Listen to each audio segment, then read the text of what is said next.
Bienvenue à l'Assistant Coach, le podcast de la NFL. Mon nom est Julien, je suis en bonne compagnie, mais avant de les présenter, merci à Dualité. Il reste seulement 2 épisodes. Le Super Bowl s'en vient bientôt, les NFL Awards s'en vient bientôt. On est un peu émotifs, là. Je vois des petits yeux là, mouillés là, pour ceux qui nous écoutent seulement. Il faut que je le dise, le Losé, il pleure en ce moment. Comment ça va, les boys? Vraiment mal! Il en reste plus, il reste un Il en match. reste plus gros. Il reste un match. Sérieusement, dimanche passé, j'étais complètement comme sous le choc. Je savais pas quoi faire. Tu vas vers Red Zone, tu te non. rends compte que c'est celui de la semaine passée. Dimanche, pas de football, ça a été... Sérieusement, je comprenais rien. Puis sans blague, là, pour ceux qui le savent pas, on enregistre mercredi soir. Y a-tu quelqu'un qui était au courant que le Pro Bowl c'était hier, un mardi soir, random? Non, comme j'ai vu pour les vrai. clips. Marco et moi, c'est juste parce qu'on s'est fait demander dans un de nos groupes de foot, justement par Sped, qui était avec nous la semaine passée. Ouais. Y a-tu quelqu'un qui pense à regarder ça à soir? Puis on était comme, je savais même pas que c'était à soir. Non, clairement pas. Mais si on met random, c'est un mardi soir, comme ça n'a pas rapport, là, en tout cas. J'ai vu un reel que Jalen Hurts faisait un touche-push au flag football. Ah ouais, le dernier jeu du match fini par un touche-push. Faut pas oublier Schillers qui a lancé un pick six. Très bon, très bon. Très important. Pourquoi pas? Mais il y avait rapport là, lui. Ah oui, 2 QB des Browns. Ou enseignement des Browns. Je veux dire, Shedeur Sanders et Joe Flacco qui sont là. Ça donne-tu une idée à quel point tous les joueurs Trevor Lawrence, j'ai beau pas l'aimer, il a même pas eu d'invitation. Voyons, ça n'a pas rapport. Le Pro Bowl, c'est rendu le pire All-Stars de tout. Depuis qu'il joue au dodgeball, j'ai décroché. Je suis désolé. Je veux voir des concours d'habileté. J'ai vu ça aussi, Myles Garrett qui élimine du monde. Est-ce que j'ai vu une couple de Reels, mais j'ai pas vraiment regardé ça. En tout cas, c'était quelque chose. Mais c'est un peu n'importe quoi. C'est même plus, tu sais, ils font comme un draft aussi. C'est même plus genre AFC contre NFC. C'est comme 4 petites équipes, c'est un mini Rumbles. Non, j'ai décroché carrément. Mais maintenant, là, avant toute chose, je tiens à dire, Marco, félicitations pour avoir gagné la prédiction playoff. On peut. Oui. Bravo. Nice, merci. Là, il reste un match, mais tu es mathématiquement sûr de gagner. Oui. Là, c'est pour l'honneur. Tantôt, on va pick, dans le fond, le gagnant pour le Super Bowl, mais tu as déjà gagné. Fait que félicitations. Tu n'étais pas là quand on t'a félicité la semaine dernière, mais champion, saison et playoff. Marco là, sa plus grande force en playoff au foot, c'est que contrairement aux autres sports, le football, c'est juste une game. Fait qu'il peut juste prendre les Chargers une fois. Le reste, c'est correct. Je suis bon quand je fais des prédictions et que je ne mets pas d'argent. Si j'aurais mis 5$ sur chaque prédiction, c'est ça. C'est sûr, je suis ça dernier. Je suis banni des yeux. Auto-finesse, tu réfléchis trop loin et ça ne marche plus. Là. Je suis pas capable. Je suis vraiment pas capable avec l'argent. Parlons des NFL Awards. Bien sûr. Dans le fond, Marc-André, c'est pas parler d'avance, là, mais est-ce que tu veux juste partager juste les sites NFL Awards finalists, juste pour montrer les noms des 5? Ce que je vais faire, dans le fond, c'est que je vais les nommer. Vous le savez déjà d'avance, je l'ai dit dans la conversation de groupe, mais je vais vous dire, dans le fond, qui gagne nos awards auto-votés par nous. Donc, l'assistant coach, les 4, on a voté avec un système de notre premier vote, 3 points, deuxième vote, 2 points, troisième vote, 1 point.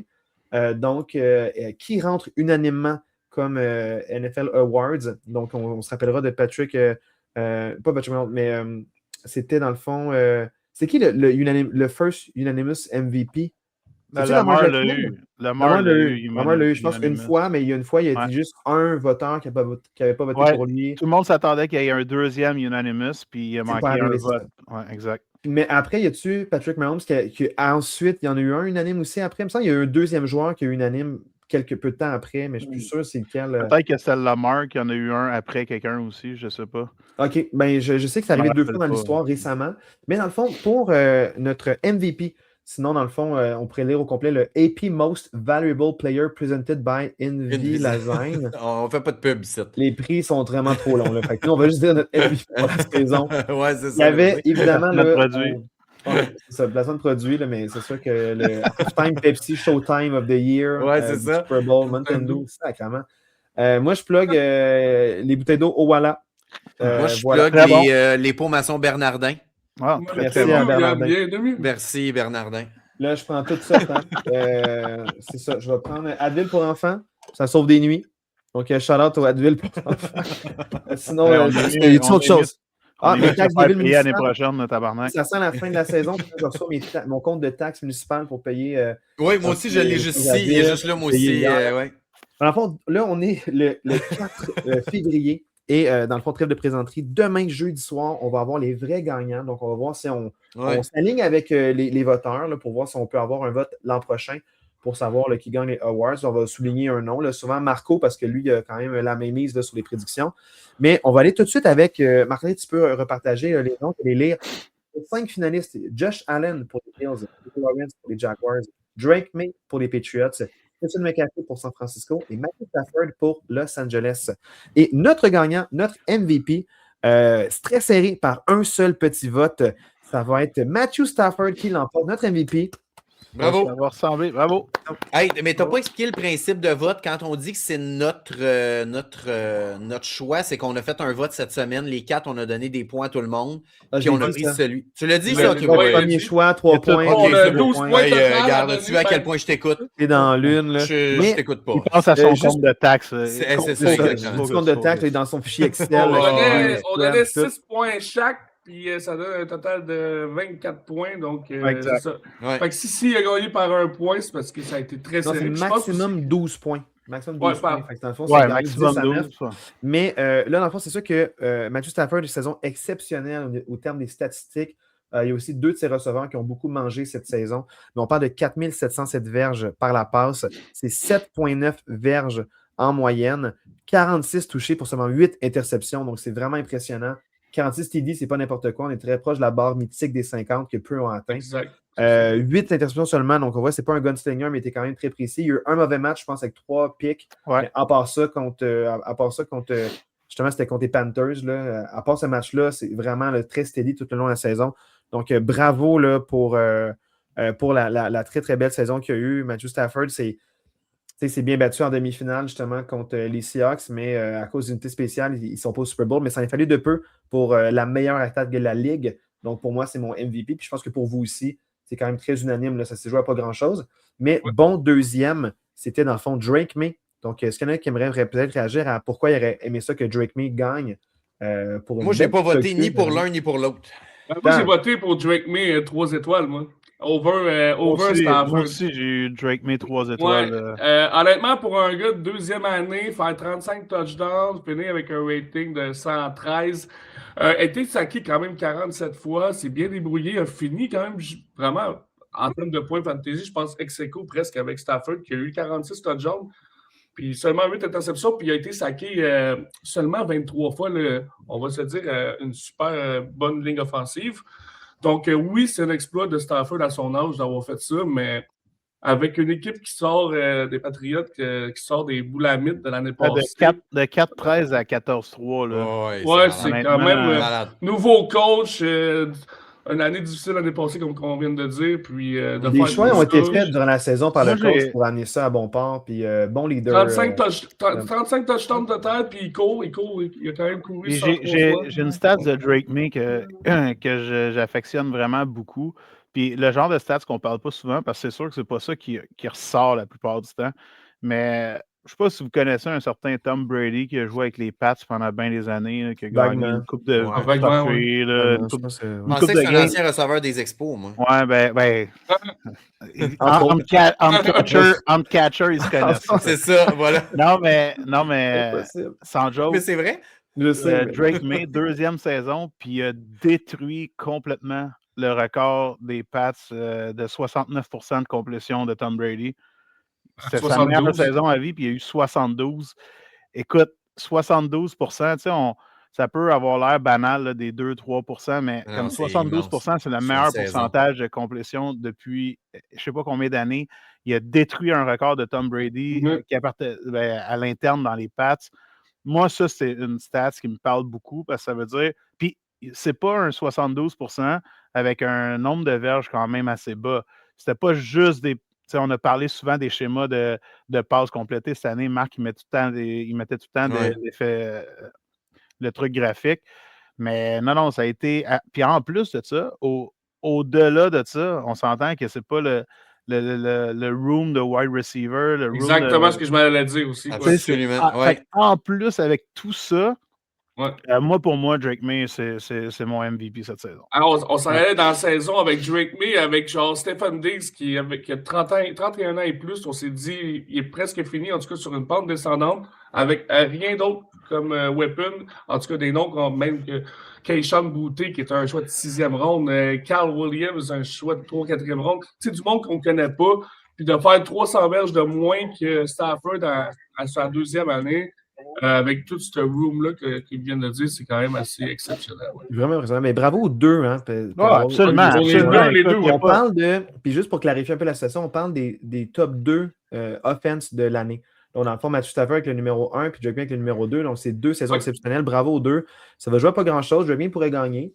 Mais aussi, pour moi, c'était Matthew Stafford. Pour moi, c'est mon favori. Mais c'est sûr que j'ai vraiment hâte de voir demain qui va l'emporter. Ce prix-là, c'est quand même très prestigieux. Mais c'est vraiment deux antipodes. Tu as la jeune recrue, puis tu as le vieux vétéran qui est là depuis 2009. C'est quand même exceptionnel de voir ça à cet âge-là. Il y a une petite question aussi, puis ça pourrait peut-être éclaircir les auditeurs, là, mais le fait aussi qu'ils se rendent au Super Bowl, je sais que je pense que pour avoir le MVP, ça n'a rien à voir avec la run en playoff, mais c'est sûr que ça peut donner quand même des idées en arrière-tête aux ceux qui votent pour... ouais, mais le vote est fermé. Le vote est fermé, ouais, c'est ça. Le vote est... OK. Posé. Ouais, c'est ça. Parce que là, qu'est-ce qui se passe dans la NFL, là, honnêtement, on ne sait plus. Techniquement, le vote est fermé la semaine avant le premier match des playoffs. Ouais. Mais... C'est bon de dire ça, mais... Ça, c'est en théorie. Exactement. Est-ce qu'il y a un filtrage qui se fait plus tard par les gens qui voient les votes? On ne le sait pas, tu sais, mais... Non, exact. Mais... Si jamais il y a une seule manière que Lamar l'a perdu l'année passée, c'est à cause de la défaite en playoff contre Allen, puis ça n'aurait pas dû arriver parce que le vote est supposé être fermé. Mais moi, je veux quand même dire que j'ai voté ni pour l'un ni pour l'autre. CMC. Moi, j'ai voté pour Josh Allen parce que je pense que c'est de loin le plus beau et merveilleux j'ai vu les votes. Tu as voté joueur. pour Stafford, Marc. Tu as voté pour Stafford. Non, c'est impossible. C'est impossible que Stafford ait gagné. Je faisais une joke à l'osé. Tu as voté Stafford du numéro 2. Oui. Regarde, je ne vais pas mettre under the bus tout le monde, mais tu as voté numéro 2 pour Stafford. Fait que rectifions les faits, OK? Je ne vais pas accepter que tu mentes aux auditeurs. C'était une joke à l'osé. C'est parfait. C'était bon. Moi, Allen, pour vrai, il y a eu 1 étoile de ma part. Non, moi, j'ai pas mis d'étoile, mais moi, pour vrai, j'ai voté pour CMC comme choix. Pour moi, Stafford, sa saison est incroyable. Par contre, il était excessivement bien entouré, Mathieu. Là, j'essaie de... Là, je suis quand même de connaître vos votes, là, puis j'essaie de voir comment que Stafford a gagné over me. Parce que là, c'est qu'on l'a tout mis deuxième. On l'a tout mis deuxième, puis Julien l'a mis premier. Tout le monde deuxième, puis il savait qu'il y a 9 votes, puis 8 pour Drake May. Puis moi, Drake May, je l'ai mis troisième, parce que moi, j'ai mis CMC. Julien, t'as mis qui deuxième? Julien, t'as mis qui deuxième? Faudrait que je regarde. Si t'as mis Drake May deuxième, c'est 9-9. Puis il y en a un qui a 2 premiers choix, fait que c'est Drake May, notre MVP. Je pense que Julien est pas capable de faire des maths. C'est pas 9 à 9, je pense que je me suis trompé. Mais je peux l'ouvrir demain un instant. Julien, si tu as mis deuxième, Drake May, c'est 9 à 9. Ouais. Non, j'ai pas mis Drake May deuxième, je pense. Je peux le rouvrir le fichier. OK, on ferme le stream. Attends, non, ça se peut pas, là. Ça se peut pas, là. Attends, je m'en vais. Ouais, c'est ça, tout le monde s'en va. On s'en va. Pourquoi j'ai mis Drake May deuxième? Tu dis ça se peut pas? Non, mais t'as mis qui? Attends, Stafford 1, t'as mis qui? 2? Stafford, puis Mace, dans ma tête à moi, c'est 1 et 2. Attends, je suis chaud, j'avais fermé le fichier. Je pensais qu'il était encore ouvert, mais j'avais fermé. Ah, vous allez m'haïr. J'ai mis Drake May troisième. Mais t'as mis qui? 2? J'ai mis 2, vous allez me juger. Moi, j'ai mis Trevor Lawrence. L'osé parti. Trevor Lawrence, pour vrai, il mérite c'est un bon podcast, tout le monde. Tout le monde, bye, on va la gang. On en fait un autre vendredi sans moi. C'est quand même lui que j'ai mis troisième, mais sérieux, qu'est-ce que c'est ça? Honnêtement, Trevor Lawrence, il mérite une étoile pour être dans les 5 nominés. Mais attends, Marco, t'as mis Josh Allen numéro 3. Fait que là, t'es le seul qui a voté pour lui. Fait que là, il n'est pas... Pendant longtemps dans la saison, il était mais blague à part, nominé. Blague à part, je vais être franc avec vous. Moi, il y a certaines narratives qui m'impactent, OK? Puis, dans le fond, c'est sûr que pour moi, quand tu as l'attaque numéro 1 de la Ligue, souvent, on encense beaucoup les autres, on ne parle pas beaucoup de Matthew Stafford, mais tu as l'attaque numéro 1 dans une NFC stack, dans une division stack, puis malgré tout, tu as mis des points sur le tableau, puis tu es numéro 1. Je m'en fous qu'il est bien entouré. Ce gars-là, il a affronté des équipes qui étaient bel et bien entourées aussi. Puis mais là, time out. Là, tu es en train de faire un genre de pitch de vente comme si on n'était pas d'accord avec ton choix de Stafford. Il n'y a aucun problème avec ça. Oui. Non, mais tu vas comprendre pourquoi. C'est de mettre Drake May troisième. Laisse-moi m'expliquer. Je vais expliquer mon raisonnement, pas arriver avec ma conclusion. Avec ma conclusion, Trevor Lawrence. Maintenant, j'ai expliqué mon raisonnement. Puis tu vas comprendre, ça découle carrément de ça. Tu as le droit d'être fâché ou pas, mais Matthew Stafford, pour moi, pour toutes les raisons que je viens de dire, le fait qu'il était bien entouré, mais surtout le fait qu'il y a eu toute cette saison-là contre des bonnes équipes, pour moi, ça a joué beaucoup. Trevor Lawrence, je le considère un peu dans le même sens, parce qu'il y a une bonne équipe. Il y avait Travis Etienne, que je suis running back, et moi, je trouve que c'est un stud. Premier tiers dans la ligue. Je trouve qu'on ne met pas assez de lettres de noblesse. Mais cette équipe-là était dysfonctionnelle depuis plusieurs années. Il y a un nouvel entraîneur-coach. Puis je me demandais, est-ce qu'il va être capable de performer? Puis à la fin de l'année, cette attaque-là était presque inarrêtable. La deuxième moitié de saison, il était tellement on a roll. Puis le problème avec Drake May, puis ça jouait un peu pour mon vote, c'est comme j'ai vu certaines attaques, puis moi, je n'ai pas fermé mon vote, j'ai voté avant-hier. Puis je l'ai vu en éliminatoire marquer juste 10 puis 13 points, malgré les conditions météo, malgré que j'avais une bonne défensive. Oui, c'est numéro 2 dans la ligue, mais moi, ce que j'ai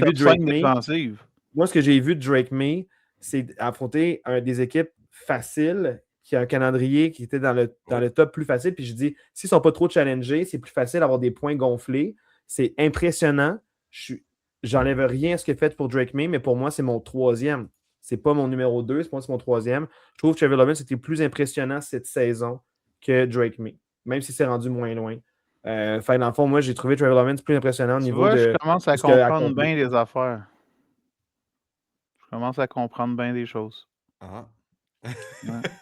C'est le genre de raisonnement d'un fan des Steelers, ça. Fan des Steelers pour combien de temps? On ne sait pas. Ouais, c'est ça, là, ça se peut que ce soit fini. En même temps, je veux dire, je comprends même pas. Moi, c'est fan des Steelers. Trevor Lawrence, le seul match que j'ai vu à Pittsburgh, c'était contre les Jaguars, puis Trevor Lawrence se battu. Non, c'est juste une manière de dire. J'aurais même pas voté. C'est juste une manière de dire que ça faisait pas de sens, mais je te niaise.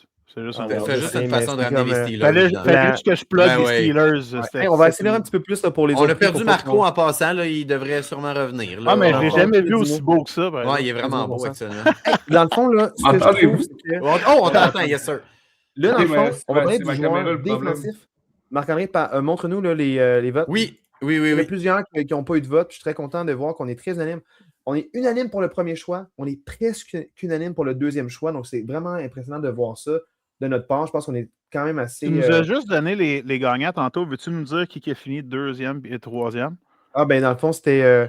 Drake May 2. Drake May 2. Non, mais je parle pour le défensif parce que là, on le savait pas. Ah, ok, ouais. Ok, donc ça, je vais le dire pour deuxième. Enfin, dans le fond, on avait Will Anderson des Texans Houston, Nick Bonito des Broncos, Myles Garrett des Browns, Aiden Hutchinson de Détroit, des Lions, Michael Parsons de Green Bay. Et dans le fond, notre gagnant unanime, Myles Garrett. Bravo à Myles Garrett pour la saison. Et notre numéro 2, très pertinent, juste Marco là, qui a manqué l'histoire pour le numéro 2, mais Will Anderson des Texans Houston, numéro 2. À 7 votes malheureusement, mais Myles Garrett avec la saison qu'il a eue, défensive historique, le seul bémol, c'est l'attaque qui n'a rien fait, puis la fiche ultra négative, mais Myles Garrett, très impressionnant comme saison qu'il a eue. Encore une fois, quelques force fumbles, 3 force fumbles, 23 sacs, c'est la stat qui va faire que, comme il marque l'histoire, il va gagner joueur de l'année. Ça va pas être... S'il ne gagne pas, je serais vraiment surpris. Il a déjà gagné l'an passé aussi, fait que ça peut être un back-to-back. On n'a pas vu ça depuis Aaron Donald il y a 4 ans. On a vu ça récemment quand même. Ça va pas trop loin. Ça pourrait être impressionnant pour Myles Garrett. Très belle saison, mais c'est plate avant une défensive historique. On a beaucoup encensé le Texans de Houston parce qu'ils gagnaient, puis il y avait une excellente défensive, mais les Browns étaient à prendre au sérieux. Ils ont gagné des matchs 10-7 puis 13-10. Par exemple, Marc-André contre ses Packers, justement. Ils n'ont pas gagné grand-chose, mais ils ont gagné contre les Packers. C'est une équipe, qui c'est dommage de voir une défensive aussi bonne faire une aussi bonne performance, puis garder son équipe dans le match, mais perdre par des aussi bas pointages, c'est vraiment impressionnant. Ils ont eu 2 QB Pro Bowl. 2 QB Pro Bowl. Donc, ce Myles Garrett, numéro 1, unanime. Will Anderson, numéro 2. Puis, dans le fond, là, c'est un troisième à 3 votes. On est loin. Michael Parsons, quelqu'un a voté pour lui deuxième, puis l'autre pour troisième. Nick Bonito, 2 votes. Dans le fond, il termine à 2 points. Donc, voilà. J'ai pas envie de trop m'éterniser sur la défensive, surtout pour gagner un petit peu de temps, mais avez-vous quelques petites réactions rapides? Non, félicitations, Myles Garrett. Vite de même, je pourrais dire que Myles Garrett va sûrement gagner comme haut la main parce que dans le fond, les 2 derniers à avoir fait le record de 22,5, c'est TJ Watt en 2021, puis Michael Strahan, je pense, en 2001, puis les deux ont gagné le Defensive Players of the Year. Selon moi, juste avec le 23 sacs, c'est automatique. Moi, j'ai la fiche de l'équipe, mais sinon, le reste, il faut, pour moi, il faudrait... Moi, j'ai quand même une réaction. Moi, ce que j'aime pas de ce prix-là, c'est qu'à chaque année, c'est juste des edge rushers. C'est juste des edge rushers qui se sont là. C'est ce que j'aime pas de ce prix-là. Myles Garrett va le gagner, mais c'est un petit commentaire éditorial. C'est qui a gagné il y a 2 ans? Pat Surtain? C'est vrai, je pense. Ouais, mais en tout cas, combien de sacs? C'est pas de sacs. C'est un joueur. Tu as raison, mais pour vrai. C'est un DB. Ça va être un edge rusher ou un DB. Mais Aaron Donald, c'est un middle. C'est même pas les sacs. C'était middle, mais il était quand même souvent edge rusher aussi, Donald. Surtain devait avoir fait un record d'interception ou quelque chose. Ouais, c'est ça. Il a fait quelque chose de vraiment incroyable. Mais en tout cas, pour moi, j'aime pas ce prix-là parce qu'il favorise trop les edge rushers par rapport à toutes les autres positions. Ouais, mais là, tu sais, Max, c'est un peu comme le Trophée Norris. Ah oui, 100%. Oui, ça, c'est ça. Le Trophée Norris au hockey, c'est un peu biaisé aussi. Là, maintenant, joueur offensif, souvent, ça veut dire que c'est le meilleur joueur offensif à ne pas être QB, souvent, qui va gagner ce prix-là. Parce qu'on ne veut pas qu'un MVP soit autre chose qu'un QB. Et dans le fond, le offensive, il y a Drake May encore qui est là pour les Patriots, Christian McCaffrey pour San Fran, Puka Nacua pour Stafford n'est même pas là. Non, Bijan Robinson pour les Falcons et Smith Njigba pour Seahawks. Puis justement, comme Stafford n'est pas là, je pense que c'est lui qui gagne MVP à cause de ça. C'est peut-être que Drake May va gagner offensive, puis Christian McCaffrey come back. Ils vont s'arranger pour que tout le monde soit content. Non. Je pense pas de même, ça marche. Mais, c'est pas que ça marche, mais c'est... Je te garantis que Drake May... Je te garantis une chose, Drake May ne gagne pas Offensive Player of the Year. Non. Mais, dans le fond, là, la personne qui gagne Offensive Player of the Year pour nous, c'est Jackson Smith Njigba avec sa saison exceptionnelle. Il y a 2 premiers votes et il y a 2 deuxièmes votes. Je l'avais deuxième. Je n'ai pas gagné. 2 de plus que Christian McCaffrey. Mais dans le fond, Smith Njigba avec plus de 1700 verges par la passe. Vraiment une saison là, qui a ouvert des yeux, une saison exceptionnelle. Pour donner un petit peu plus de statistiques, c'est sa 3e saison dans la Ligue. Puis déjà là, on passe de 628 à 1130 à 1793 verges. C'est 15 verges,1 par passe en moyenne. 10 touchés. Donc, une excellente saison pour les Seahawks. Puis souvent, c'est une équipe qui a été marquée par les performances défensives. Puis souvent, Sam Darnold n'avait pas beaucoup de TD. Des fois, c'était 0-0. Beaucoup de jeux par la course pour marquer des touchés. Donc, il y a eu une aussi belle saison avec une équipe marquée par la défensive et le jeu au sol et des hauts et des bas de Sam Darnold. C'est exceptionnel, tous les chiffres qu'il a mis. Donc, chapeau, puis exceptionnel. Écoute, moi, je vais prendre la parole vite. Moi, je l'avais 2e, mais encore là, si demain, il gagne le Offensive Player of the Year, ce qui est très, très, très plausible et probable, il va gagner facilement. Je vais être super content pour lui. Moi, la raison pourquoi je l'ai 2e, c'est qu'il y a eu quand même, écoute, malgré la saison presque historique qu'il a faite, il y a eu une grosse baisse de production en fin de 2e demi. Puis moi, mon gars que j'ai mis, c'était Christian McCaffrey. Pourquoi? Parce que il a passé à comme quelques verges près de faire 1000 par la course, 1000 par la passe. Rendu semaine 14, il était premier en réception dans la ligue. C'est un running back. C'est comme, pour moi, joueur offensif, lui qui a amené, qui a tenu le plus son offensive au complet, pour moi, c'était McCaffrey. Mais on s'entend que JSN, la saison extraordinaire qu'il y a eu, c'est pas un mauvais choix. De façon très transparente, moi, j'ai voté numéro 1 CMC pour MVP. Puis c'est pour ça que j'ai mis Smith Njigba Offensive Player of the Year, parce que pour moi, ça serait MVP CMC puis Offensive Smith Njigba. Mais si c'est May ou Stafford qui gagne le MVP, pour moi, je pense que c'est CMC qui devrait gagner Offensive Player. C'est 2 saisons exceptionnelles pour 2 positions différentes. Oh oui, ben oui. Les pas de mauvais choix. Compétitif, c'est clairement grâce à lui qui a eu des performances à l'attaque exceptionnelles, puis ça a maintenu son équipe dans le coup jusqu'à la fin pour les playoffs. Donc, moi, c'est vraiment juste la baisse, une petite affaire du... Écoute, c'est un pace qui était insoutenable de JSN, mais il était quand même on pace pour comme quelque chose comme 2200, 2000, puis il a fini à 1700. Fait qu'il y a quand même eu un bon shutdown. C'est entre guillemets, là, parce qu'il a fini à 1700 verges, mais c'est juste pour cette raison-là que ça n'a pas été comme steady jusqu'à 78. Maintenant, passons au prochain prix, si vous le permettez bien. Là, dans le fond, ça va être après le offensive, on va aller à la recrue offensive. On a Jackson Dart pour les Giants, Egbuka pour les Buccaneers, Anderson pour les Patriots, McMillan pour les Panthers et Sasha pour les Saints, le QB nouveau. Et notre recrue offensive, Tetera McMillan des Panthers. On peut applaudir T-Mac. Bravo. T-Mac. Egbuka, bon deuxième à 8 points, donc 2 points derrière McMillan. Puis les autres, ça ne vaut pas la peine. Il y a genre triple égalité là, pour genre l'autre place. Mais c'est sûr que McMillan, exceptionnel, pas assez visé. On en parlait des fois pour le game plan. José, tu disais que des fois, il y avait un match exceptionnel, puis le match après, presque pas visé. Donc, des hauts et des bas, beaucoup à cause de l'attaque. Mais dans le fond, moi, ce que je retiens beaucoup de Egbuka, puis c'était mon premier vote, je suis le seul qui l'a mis premier vote. Marco n'a même pas voté pour lui, puis vous deux, deuxième, Marc-André puis Losé. C'est que, pour moi, Egbuka, c'est une recrue qui, lorsque les receveurs vétérans établis sont tombés au combat, lui, il a pris le load, mais encore de belle façon, et il a tellement été bon dans ce rôle-là, il a ouvert les yeux, il avait des statistiques incroyables, puis souvent, la baisse de régime en fin de saison, parce que tu en as parlé, Losé, puis c'est peut-être ça qu'on peut y reprocher à lui, c'est que la baisse de saison est faite que les vétérans sont revenus, puis on a forcé des targets à eux. Puis c'est ça que Baker Mayfield avait des passes interceptées parce qu'il lançait un peu trop à Mike Evans, puis on dirait qu'il forçait des jeux pour ses vétérans. Mais si tu continues avec Egbuka comme wide receiver 1, puis tu le fides lui, peut-être qu'il gagnait des matchs en fin de saison. Écoute, je ne vais pas faire l'avocat du diable. Moi, Marco, ici, je suis un très grand fan de Egbuka. Puis même avant le début de la saison, on lisait beaucoup de reports qui disaient que ça ne serait pas surprenant qu'ils prennent le lead wide receiver 1 dès cette année, tellement qu'il impressionnait au camp. Puis il a fait, écoute, ce qu'il a fait les 4, 5, 6 premières games, quand on parlait de Baker comme étant le MVP potentiel cette année, c'était vraiment quelque chose. Mais dans le cas d'Egbuka, ça n'a pas été juste une baisse de régime. Il a complètement disparu du script. 100%. Mais moi, là-dessus, je blâme. OK, c'est sûr qu'il y a une portion de blâme, mais on a parlé de Todd Bowles pendant je ne sais pas combien de semaines, à quel point c'était de la marde, le play calling au Bucs. Ouais. Je pense que ça a une grosse partie.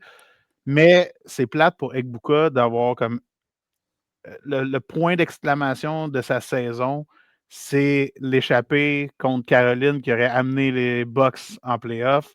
Quand il a échappé le touchdown qui était directement dans les mains. Puis ils ont perdu ce match-là finalement au lieu de le gagner. Puis on sait tous ce qui s'est arrivé. Atlanta a gagné. Puis... Mais écoute, Egbuka, c'est extraordinaire. Moi, c'est juste que ça a été. C'est pas juste une baisse de régime. Puis il est passé des 100 verges à des 60. À la fin, il faisait genre 20 verges, 2 attrapés par game. Là. Fait que ça a été quand même un gros shutdown. En fait, moi, c'est là que je voulais vous amener. C'est que si on regarde là, Egbuka, à partir de la semaine 1, 2, 3, 4, 5, à partir de la semaine 6, fait que si on enlève les 5 premières semaines, il y a une seule game en haut de 65 verges. Pour moi, c'est vraiment une saison en 2 paliers, puis c'est pour ça que je l'ai mis deuxième, parce que au final, je vais vous partager ça ici, Egbuka et McMillan ont des stats pareils, là. Comme McMillan a 61 catches, 1014 verges, Egbuka 63 catches, 938, 7 TD, 6 TD. Fait que pour vrai, à quelques différences près, il y a une saison très, très semblable. La différence, c'est que pour moi, Egbuka est parti super fort, puis ça a fini pouette.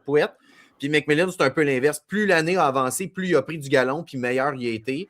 Fait que pour moi, c'est ce qui a fait la différence dans mon vote. Même raisonnement de mon côté.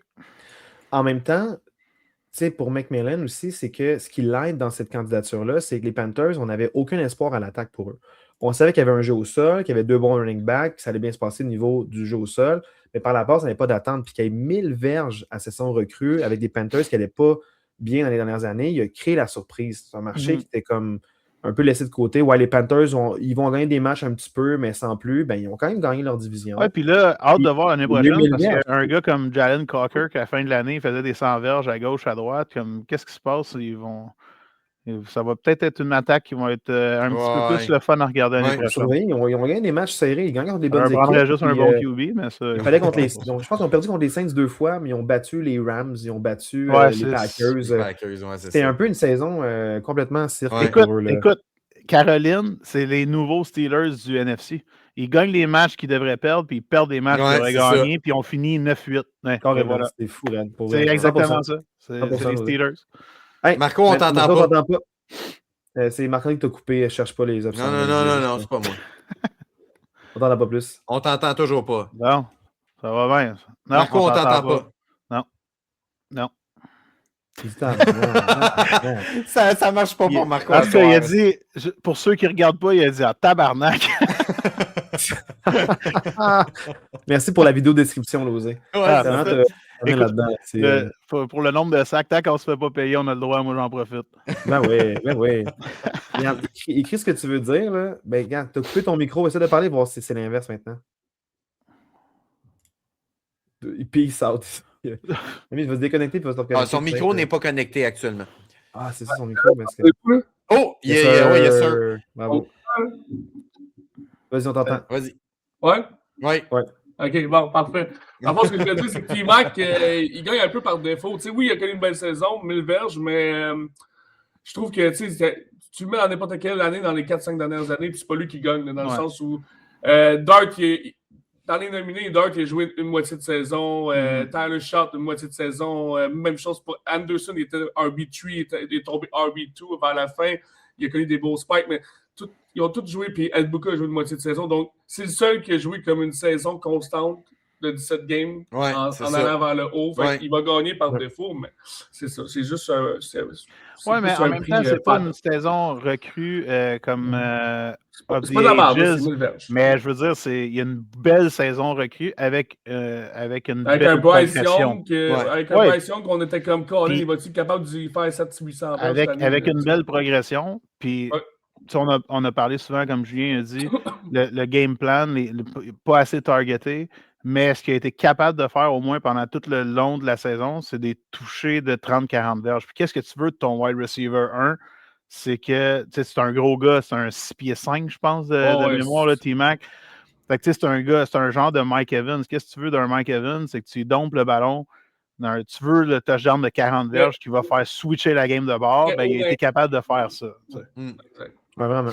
Maintenant, passons à la recrue défensive. On a quand même aussi là, un clair favori pour nous. On a en nomination Abdul Carter des Giants, Nick Emanwari des Seahawks, James Pierce Jr. des Falcons, Carson Schwarzenegger des Browns, et non Schwarzenegger, c'est Schwarzenegger, et Xavier Watts. J'ai le droit de faire un aveu. Il a fallu que j'aille regarder leurs stats parce que, honnêtement, j'ai aucune idée pour qui voter. OK. Moi, je connaissais juste Carter là-dedans, puis j'ai pas fait attention vraiment aux toutes les équipes que j'ai vues jouer, on dirait moi, je savais déjà un peu pour qui je voulais voter. On n'a pas voté dans le même sens, mais on a voté comme des fois dans un ordre contraire. Mais c'est sûr que le gagnant, on va dire tout de suite, c'est Nick Emanwari pour les Seahawks. Ah, c'est lui que j'ai gagné. C'est lui que j'ai bravo. Mais dans le fond, ce qui est impressionnant pour lui, puis on peut parler des autres, mais pour ceux qui ne le connaîtraient pas, c'est une recrue de sa première année. Mais c'est le fait qu'il a starté 11 matchs. Il a starté 11 matchs, on a joué sur 14. Donc, ça veut dire que c'est une recrue, mais qui n'est pas starté la saison. C'est comme quelqu'un qui est arrivé, qui a dû remplacer une blessure, que le plan de match ne fonctionne pas. Seahawks, meilleur run defense de la ligue de loin. Fait que les équipes essaient de battre les équipes par la passe. Puis ce safety-là, tu es capable de faire des jeux. Quand on regarde les stats, c'est pas si impressionnant que ça, mais il y a quand même 55 solo tackles. Puis dans le fond, 2,5 sacs, 11 pass defended, une interception. Donc c'est quand même des petits chiffres, mais c'est quand même très bon pour un safety recrue qui a pris la place durant la saison. Puis il se rend en plus au Super Bowl. Fait que c'est bravo pour avoir éclos durant la saison. C'est impressionnant. Mais c'est qu'il y a eu, dans le fond, un bon deuxième qui était Abdul Carter et de très, très, très, très proche Schwarzenegger aussi. Abdul Carter. Parce que, en fait, c'est que Schwarzenegger, c'est pour les Browns, il a été dominant. Puis pour ceux qui ne savent pas, c'est que les Browns fonctionnent beaucoup avec 2 lignes défensives. Fait qu'ils sont très frais. Ils ont 2 lignes défensives, puis ils rotate beaucoup. Fait des fois, tu peux dire, Myles Garrett, il n'a pas eu beaucoup de reps, puis il a eu son record, mais ça l'a aidé parce qu'il était reposé. Fait quand il arrivait, il était plus intense. Avoir 2 lignes qui peuvent performer, 2 lignes de 4, 2 quatuors, qui s'interchangent comme ça met un gros tempo puis une grosse pression quand tu as l'effectif pour pouvoir le faire. Puis lui, il y a eu beaucoup de sacs, il y a eu beaucoup de pression. Quand Myles Garrett n'avait pas ses sacs, lui, il en avait. Il y a même 2 fois qu'il a été plus rapide que Myles Garrett pour se rendre au corps amené. Fait honnêtement, c'est une très belle saison pour ce truc-là des Browns. Puis aussi, James Pierce Jr., très belle saison. Puis tu vois que l'avenir est beau pour les Falcons d'Atlanta quand tu as 2 joueurs recrues qui sont nominés parmi le top 5. On voit que la défensive d'Atlanta est legit. Puis aussi, il y a du support. Il y a des jeunes recrues qui vont aider. Fait que c'est encourageant pour cette équipe-là. Mais vraiment, le bravo là, pour ton prix, Nick Emmanwori. Voilà. Quelques petites réactions pour lui? Mais tu sais, moi je pense que bravo pour lui, mais tu sais, je pense que c'est aussi un prix pour la défense de Seattle, tu sais, dans le sens que je pense que la brio de la défensive de Seattle réémane un peu sur lui aussi, puis sur son brio à lui. Oui. Fait que tu sais, oui, c'est un prix individuel, mais je pense que c'est aussi un prix d'équipe là, pour lui. Voilà. Ouais. Le prix qu'on va jaser le plus, parce que dans le fond, avant là, qu'on enregistre, il y avait quand même une petite tension sur comment on vote nous-mêmes. Ouais. C'est le fun parce qu'on va voir un peu la tendance aussi demain, comment est-ce que les gens votent, parce qu'il y a 2 narratives différentes. Dans le fond, pour les gens qui sont nommés dans le top 5, on a Stephen Diggs pour les Patriots, Aiden Hutchinson pour les Lions, Trevor Lawrence pour les Jaguars, Christian McCaffrey pour les 49ers, Dak Prescott pour les Cowboys. Et là, dans le fond, clan numéro 1, vous êtes 3 à avoir voté numéro 1 pour lui, mais pas moi. J'ai voté juste numéro 3 pour lui. Christian McCaffrey, gagnant. Donc, c'est moi qui manque l'histoire pour... Bravo! J'ai fait un fan des Steelers. Pour le comeback players, oui. Mais ça, l'affaire, c'est que... Puis le débat que je vais vous lancer, puis ça fait une discussion intéressante avant que l'osé arrive là, avec Marc-André puis moi. Ben là, moi, je trouve que CMC représente exactement pile poil la définition d'un comeback player. Il n'a pas joué de l'année. Non, mais pour vrai, écoute Julien, puis Julien a un très bon point. J'aimerais ça t'amener sur là parce que... Ouais. Là, je défends Julien un peu. Mais je sais pas si il va réagir vivement, mais j'essaie de t'exposer. C'est super rapide, mon point. Le prix, souvent, c'est il était blessé l'an passé, il revient, il a joué, il a une belle saison. Christian McCaffrey, il est excellent. Il y a 2 ans, il était excellent. Il était bon avant. Il y a eu des saisons. Toute sa carrière était excellent. On sait qu'il est bon. Souvent, c'est tu étais blessé, tu reviens. Mais comeback player, pour moi, c'est des gens qu'on a tassés ou qui n'étaient pas bons. On était prêt, mettons, à dire Trevor Lawrence, qui était un bust, qui en 3 ans, il n'a rien fait. Pourri, on draft-tu un nouveau corps arrière ou non si t'es à Jaguars? Puis dans le fond, tu te dis juste Trevor Lawrence, avec l'année qu'il y a eu, Juggernaut à l'attaque, 2e moitié de saison exceptionnelle, top attaque, il était presque inarrêtable. Les Bills, avec un touch-push, ont réussi à gagner. Mais Trevor Lawrence a vraiment éclos. Puis là, on n'a plus de débat de Trevor Lawrence, c'est un starter dans la ligue. Je suis déjà prêt à détruire ton argument. Vas-y. Puis, mettons, Stephen Diggs. Moi, Stephen Diggs, c'est mon numéro 1. Parce que Stephen Diggs, ça a été un receveur que. OK, ça fit déjà mieux dans ton argumentaire, Stephen Diggs, que Trevor Lawrence. Continue. Non, mais c'est plus pour dire, je me sers un peu des narratives différentes pour dire. Ouais. Mettons, parce que Stephen Diggs, c'est un autre qui a été un peu tassé par les Bills, un vétéran qui a été échangé pour des peanuts pour les Patriots. Il n'a pas fait grand-chose l'an passé. Il était comme. il n'a pas été blessé, mais il était vraiment peu de statistiques reluisantes. Puis il était vraiment dominant cette année pour Drake May puis pour cette attaque-là. Beaucoup de catchs contestés. Pas souvent les meilleurs targets, mais des fois en 3e et 8, 3e et 10. C'était l'homme de la situation qui a fait le catch important puis qui a changé un peu le momentum du match. Puis il a permis de conserver des séquences. Puis Stephen Diggs, pour moi, c'est mon comeback player of the year parce que c'est quelqu'un qu'on a tassé, c'est quelqu'un de vieux. Il va à son premier Super Bowl. Puis ça amène une présence vétérante avec cette jeune équipe-là. Puis il y a eu beaucoup de changements. Mais il y a eu des gens expérimentés, dont Stephen Diggs puis Mike Vrabel, pour ramener le cap de cette équipe-là. Fait que oui, nouvel entraîneur-chef, mais ce n'est pas un nouvel entraîneur-chef dans la ligue. C'est quelqu'un qui a une grande expérience. Puis Stephen Diggs, il a une grande expérience côté wide receiver. Puis ça peut vraiment être apaisant pour un corps arrière, avoir Stephen Diggs qui a été très dominant cette année pour lui dans un top 2 offense de la ligue. Vous parlez tantôt qu'il n'était pas encadré beaucoup de Drake May. Ben, je m'excuse, Stephen Diggs, c'est un bona fide wide receiver 1. Il est peut-être plus wide receiver 1. Peut-être que l'âge nuit contre lui. Mais avoir la saison qu'il a eue, pour moi, il a vraiment eu un comeback cette année. Je ne veux pas juste donner tu étais blessé, tu reviens. Puis Christian McCaffrey, j'ai voté pour lui. Mais pour moi, ce n'est pas mon numéro 1 parce que Stephen Diggs, c'est mon numéro 1 pour cette année, pour ce qu'il a accompli cette année. Puis on l'avait tassé du revers de la main, mais c'est grâce à lui qu'ils ont peut-être la number 2 offense en partie. Fait que c'est pour ça mon plaidoyer pour lui. Vas-y, Losé, tu peux réagir. Ready? Oui. Je suis prête. Oh, les chargeurs sont pleins. Non, mais. Vas-y. OK, honnêtement, je vais commencer tout de suite par CMC. Là, un comeback player of the year, pour ceux qui ont déjà subi des graves blessures, que moi, je le sais, c'est quoi, j'en ai subi. T'es pas sûr de revenir à 100%, t'es pas sûr de revenir. Comme tout court, c'est ça. Un moment donné, là, CMC, là, c'est pas de sa faute à lui s'il s'est blessé l'année passée. Mais il n'a pas été blessé 4 games, puis il revient, puis là, non, il a été blessé avant le début de la saison pour toute l'année au complet. Il n'a pas joué. Il a joué genre la 18e semaine de mémoire. Là, il faut que tu fasses de la rééducation, tu t'entraînes toute l'année pour rester en C'est ça. Fait que là, t'empêches un athlète professionnel de faire son entraînement à chaque jour, puis tu reviens au niveau que tu étais, puis même encore mieux, parce qu'il a failli faire il a failli faire 1000 verges qui se fait jamais dans la ligue.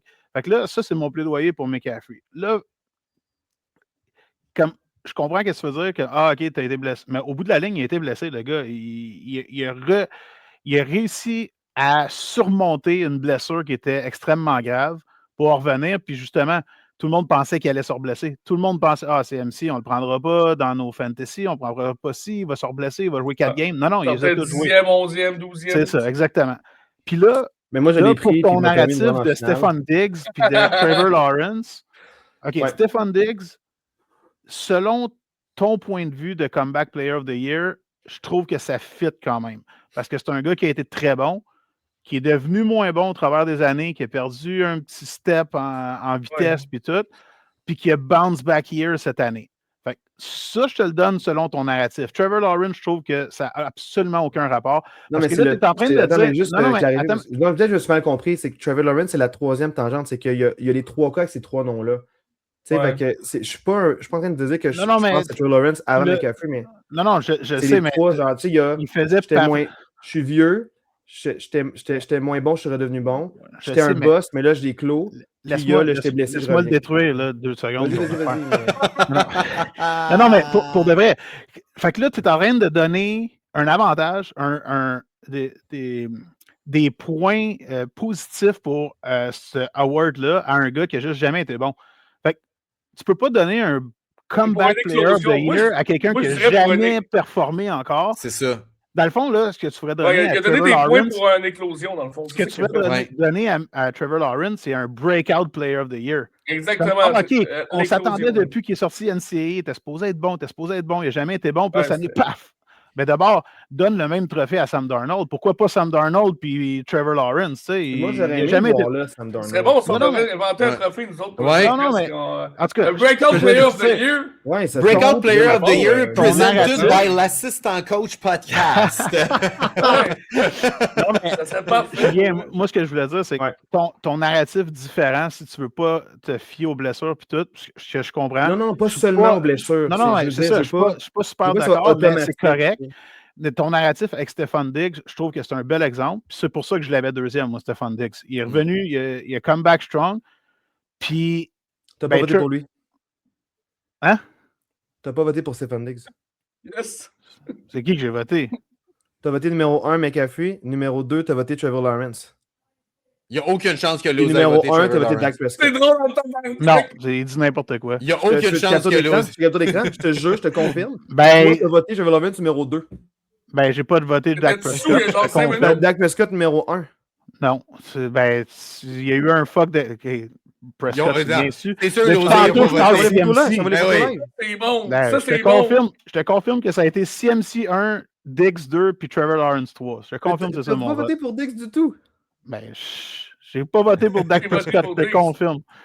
Moi, je peux parler, j'ai voté dans tes clips d'abord, mais comme ça que je suis un peu surpris parce que tu me dis, j'ai voté numéro 2 pour lui, mais c'était ça que tu voulais, mais c'est ça qui s'est passé. Il y a peut-être eu un fuck, mais moi, je te confirme que c'était ça mes votes. Ouais, c'est ça. Il l'a fait il y a 5 minutes le quiz, pas la semaine passée, là. Il s'en rappelle déjà plus. Ben non, mais moi, hey, Dak Prescott, le comeback player of the year, Chris, il a tout le temps fait 1 million de points. Ben pour vrai, c'est sûr que j'avoue que pour Trevor Lawrence, c'est plus un breakout, puis ça serait bien d'avoir un trophée pour ça. Pour vrai, c'est. Tu sais, honnêtement, moi je me rappelle quand je le voyais jouer à Clemson, puis il disait que ça allait être le first overall, puis on le comparait à genre au hockey à Connor McDavid, là, genre dans le sens où il allait arriver puis changer la face d'une franchise. C'est genre le nouveau Andrew Luck, Peyton Manning. Il en parlait plus haut, ouais, c'est ça, c'était plus que Caleb Williams, tu sais. Ça a été le fun de voir qu'enfin il commence à jouer du football qui vaut 50 millions par année. C'est ça. C'est ça pour notre Trevor Lawrence. Voilà. J'espère que ça va continuer parce que j'espère que l'année prochaine... que j'ai sorti. Puis là, dans le fond, on m'a envoyé... D'après moi, tu as celui de l'autre fois qui n'a pas été complété en milieu de... Ah, c'est peut-être ça. C'est sûr que c'est ça qui est arrivé. J'ai fait un prank si j'ai mis son nom. Parce que là, dans le fond, regarde, je t'envoie une capture d'écran de tes réponses. Tu vas voir que Sean McCarthy 3 points, Trevor Lawrence 2 puis Dak Prescott 1. Hey, je te confirme, je n'ai pas voté Dak Prescott. Non. Je te le dis, Losé, je t'ai envoyé une capture d'écran, tu vas voir exactement si c'est tes réponses à toi. Puis en passant, là, vous n'avez pas mis dans le questionnaire l'assistant coach of the year. Hein, non, je viens en coach of the year. Ouais, c'est ça, ça s'en va. C'est un choix éditorial parce que j'aurais voté pour toi, Marco. Non, mais je parle pour le coach of the year, le QB. Tu as le breakout assistant coach of the year, toi, Marco. Ouais. C'est ça, Robert Saleh qui n'est pas là, assistant coach of the year, c'est ridicule qu'il soit pas là. Des fois, assistant coach, je trouve il y a un peu de politique, des fois, en quoi c'est l'assistant ou le head coach. Ou, mais le head coach, souvent, ça découle plus. C'est pour ça que j'étais plus confortable pour voter pour ça. Il y a Liam Cohen pour les Jaguars, Ben Johnson pour les Bears, Mike McDonough pour Seahawks, Kyle Shanahan pour San Francisco et Mike Vrabel pour New England. Et quand même, c'est quand même très serré par un vote de différence. Mike Vrabel l'emporte devant Kyle Shanahan. Donc, bravo à Mike Vrabel. Moi, j'ai mis Shanahan puis Vrabel deuxième, à moins que tu n'aies pas encore mes votes comme du monde. Shanahan premier, Vrabel deuxième, puis tu as mis Liam Cohen. Moi, je suis même pas sûr que j'ai mis Vrabel dans mes trois choix. Marc-André, tu as mis Ben Johnson numéro 1, Mike Vrabel deuxième. Fait que je te confirme que tu l'as mis, puis Kyle Shanahan. Kyle Shanahan 3, bon, OK. Voilà. Fait que c'est ça. Moi, j'ai mis Mike McDonough premier. Kyle Shanahan deuxième, puis Mike Vrabel premier. Je suis honnête avec toi, Vrabel puis McDonald, c'est vraiment serré pour moi parce que McDonald est arrivé, Vrabel est arrivé cette année puis il a fait un gros changement. Puis comme on l'a dit, que Losé a dit tantôt, c'est, si je me rappelle plus, c'est quoi, c'est 5 combien l'année? C'était de 4-13, de 4-13 à 14-3. C'est ça, exact. C'est pour ça que, selon moi, il va gagner cette année. Mais Mike McDonald, il est arrivé il y a 2 ans avec Geno Smith. Il a transformé cette équipe-là au complet avec une nouvelle culture. Boum, il se pogne Darnold au début de l'année. Darnold, on était comme si ils vont tuer le popé. Darnold, il y a toujours le petit côté. Il a fait 14 fois avec les Vikings, mais c'était-tu genre comment on pourrait dire ça, là, mais juste un coup de. Un one-shot deal. Un one-shot deal. Fait que là, tu t'arrives avec une nouvelle équipe, il va s'adapter, blablabla. Puis, honnêtement, en 2 ans, ce qu'il a fait, pour vrai, il mériterait aussi de gagner. C'est pour ça que je l'ai mis 2, je crois. Puis, c'est ça. Sinon, pour vrai, c'est vraiment entre les deux. Puis, les deux sont au Super Bowl en plus. C'est incroyable comme histoire. Là. Moi, je trouve qu'il y avait beaucoup de bons choix. Les 5 gars qui sont là, moi, je trouve que c'est 5 gars qui le méritent. Exact. Pour vrai, Kyle Shanahan, cette année, ce qu'il a fait avec son équipe B, C, D, E, F, c'est incroyable. Vrabel McDonald t'en a parlé. Liam Cohen, qui arrive là, que le début de saison est so-so, puis que finalement, il finit avec une attaque complètement explosive. C'est fou. Ben Johnson, moi, pourquoi je l'ai mis premier, c'est qu'il s'en va dans une des concessions les plus moribondes des 50 dernières années de la NFL. Il arrive là, puis en 1 an, il tourne complètement le bateau de bord. Comme ces 5 choix-là, c'est 5 choix qui sont débiles. Là. Fait que... il est arrivé dans un bon moment, Ben Johnson, avec un first overall. Après ça, c'est un gars de Titan. C'est sûr, c'est lui qui ont décidé avec lui de drafter Loveland. À la fin de l'année, ça a explosé. L'année prochaine, ça risque d'être assez insane. Ils ont une attaque complètement. Ils ont drafté Burden 33e, si je me rappelle bien. Ron Odudze 9e avec Caleb juste la même année. Honnêtement, ils ont revampé cette équipe-là, puis lui, il arrive là-dedans c'est un peu comme Martin Saint-Louis avec le Canadien de Montréal. C'est un bon moment. Timida, Watson, let's go, have fun. Fait que c'est parfait pour lui, puis je suis content pour lui, puis c'est un bon coach. Vraiment. Hey, maintenant, parlons là, du match Super Bowl qui s'en vient. Donc là, on est rendu là, un petit 10 minutes maximum. Là, je regarde le temps qui arrive, puis on garde ce cours. Mais rapidement, quelques previews. Qu'est-ce qu'on surveille pour le Super Bowl, mais surtout pour qui on prend? Donc, Marc-André, je sais que le fichier, là, Marco gagne, là, puis on a dit que tu es champion. Mais nos prédictions, on prend pour qui? C'est qui qu'on pense qui va gagner? On peut aller rapidement un petit tour de table sans expliquer, puis après ça, on en parlera. Je peux me lancer. Là. Moi, Julien, je pense que les Seahawks vont l'emporter.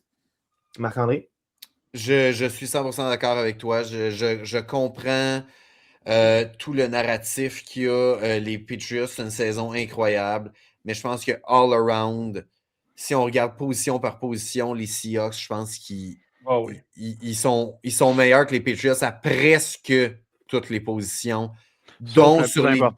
sauf QB, je suis d'accord. Mais ça reste que les deux lignes, je prends les lignes des Seahawks. Sans trop, juste, on en parlera après. Losé, okay, oui. Tu prends pour qui? Juste rapidement, parce qu'on en parlera. Mon choix d'équipe que je prendrais, c'est pas le choix sur laquelle que je bêterais. Dans le sens que je trouve que le value est plus sur le underdog, sur le money line, si je mets de l'argent sur la game. Par contre, je pense que Seahawks vont l'emporter. Mais si... Les chances de ne pas couvrir le spread. Le spread de 4.5, ça peut être... 4.5, oui. Si les Pats l'emportent, c'est parce que, vous pouvez l'écrire, c'est parce que Drake May va avoir couru pour plus que 60-70 verges. Okay. C'est comme ça qu'il peut aller battre Seahawks. J'aime ce take-là. Ben moi, si vous avez écouté un conseil, si vous avez un 2 à mettre, mettez-les, c'est Seahawks, pour vrai. Puis honnêtement, je pense même que ça pourrait être un massacre, mais en même temps, on dirait qu'au Super Bowl, c'est une game, tout peut arriver. Puis dans les 25 dernières années, je crois que, tu sais, toutes les équipes qui sont au début de la semaine, je pense que c'était moins 7.5 la ligne. Puis non, ça a ouvert à 4,5. Elle n'a pas bouggé de la semaine. Ouais. T'es sûr? Okay. Oui, elle n'a pas bougé de la semaine. Parfait. T'es sûr, il y a 2 semaines, quand ça a été annoncé, c'était pas 7.5 la ligne? Non? Non. 7.5 au Super Bowl, ça serait quand même élevé. Marco, c'est énorme. Dès qu'on est sorti du restaurant, la Toka était déjà sortie à 4,5 puis il n'a pas bougé. OK, parfait. Bon, ben c'est ça. C'est quand même dur à couvrir quand même, mais honnêtement, la défensive des Seahawks, elle a prouvé qu'elle est capable de jouer aussi bien que la défensive de Denver, que la défensive de Houston, que la défensive des Chargers. Donc, ça, mis avec le fait que sont capables de battre les Rams, qui ont été capables de le faire il y a 2 semaines. Le seul ennemi des Seahawks, ça serait que puis tout le monde en parle, ce serait que Darnold voit des fantômes dans le temps de ses Jets, puis c'est le seul ennemi des Seahawks que Darnold passe 3 Pour moi, c'est la seule affaire qui pourrait arriver, c'est que Darnold l'échappe complètement. Mais je pense pas que ça va arriver parce que. Je vois pas ça arriver pour vrai. Il est tellement à l'aise. Il y a le meilleur receveur au monde en ce moment même, qui va être le fun à voir. Puis je suis même pas sûr que Tony Gonzalez va pouvoir le suivre toute la game. Il y a tellement des beaux.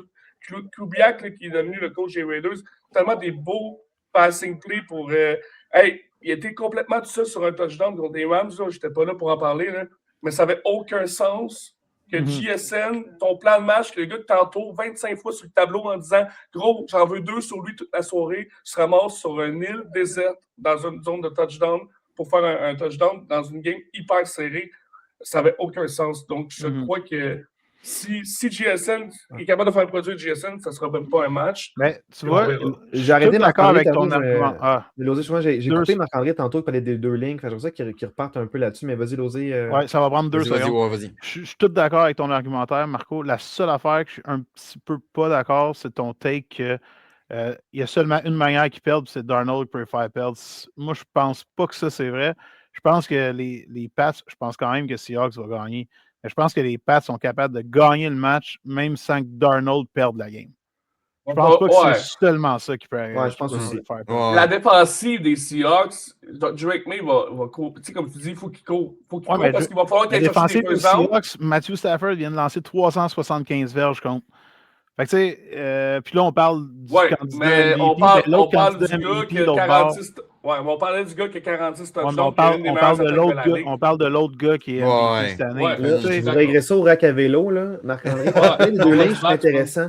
Mais parle-moi des 2. Mais tu sais, pour moi, tu sais, je parlais des 2 lignes. Tu sais, pour moi, si on regarde la ligne offensive des Pats, je me souviens jamais de son nom, mais le right tackle recru là, des Pats là, qui s'est fait torcher là, dans les 2 dernières semaines. J'oublie son nom, mais ça fait 2 semaines de suite qu'il se fait vraiment comme complètement manger.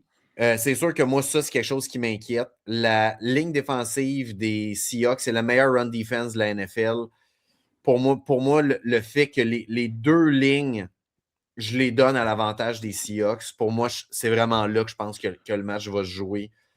De ce côté-là, je vois mal. Oui, Drake May est exceptionnel. Il a mal au bras, il a été blessé dans les games. Mais je pense quand même je pense quand même que l'attaque des Pats dépend plus de ses running backs qui ne pourront pas tant s'en servir contre les Seahawks. Contrairement aux Seahawks, que oui, Kenneth Walker est important, mais je pense qu'il l'est moins que les running backs de New England. C'est pour ça que je dis que si les Pats gagnent, il faut que ce soit Drake May qui court pour 60-70 verges. Absolument. Parce que tout est aligné sur les Seahawks.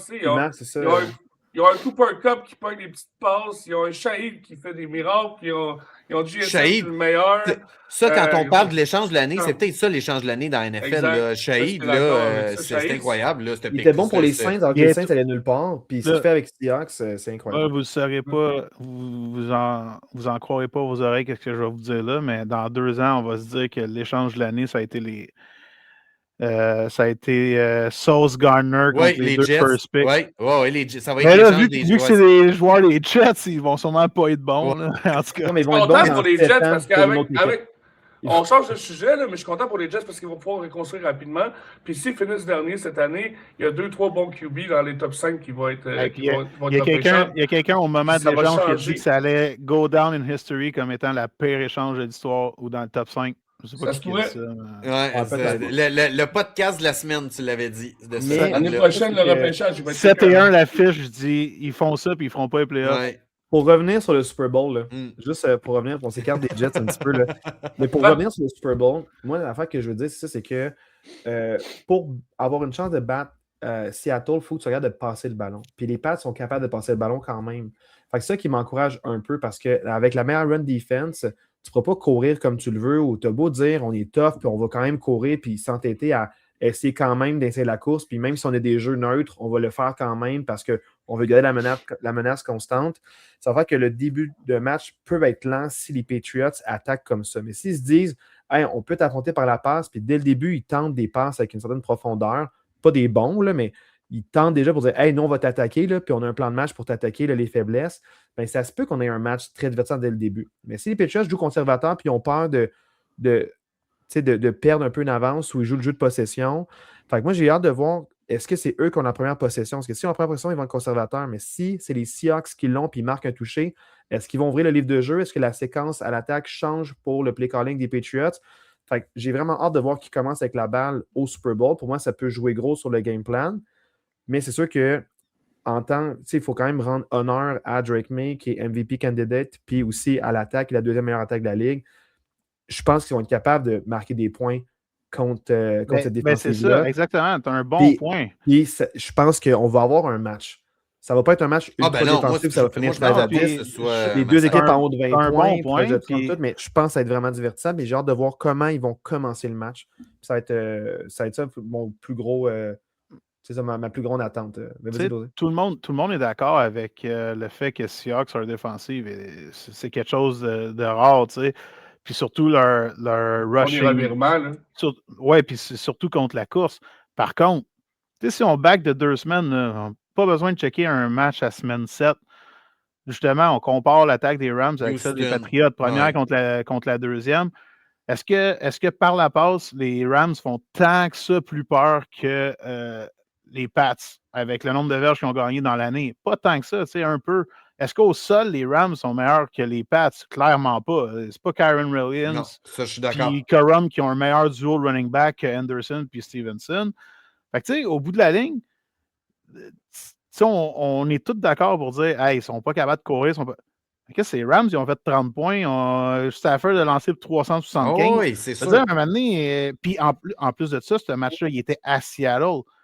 Fait que c'est supposé être plus dur pour l'attaque adverse. Là, le match n'est pas à Seattle. Fait que, tu sais, c'est facile de tomber dans le panneau, je trouve, pour dire hey, il n'y aura pas de game, ça va être facile.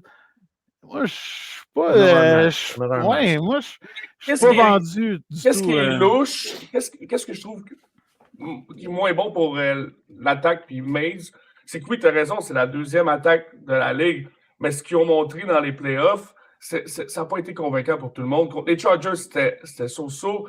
Contre Houston, ils ont tellement. Stroud, honnêtement, il aurait pu jouer avec Maze, puis ça aurait fait la même affaire. Là.